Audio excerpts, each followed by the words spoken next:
ربنا ما خلقت هذا باطلا سبحانك فقنا عذاب النار.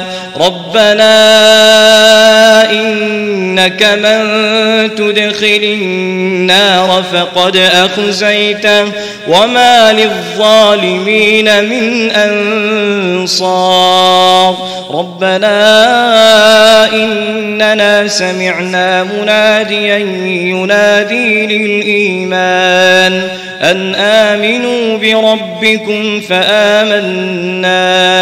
ربنا فاغفر لنا ذنوبنا وكفر عنا سيئاتنا وتوفنا مع الأبرار. ربنا وآتنا ما وعدتنا على رسلك ولا تخزنا يوم القيامة إنك لا تخلف الميعاد.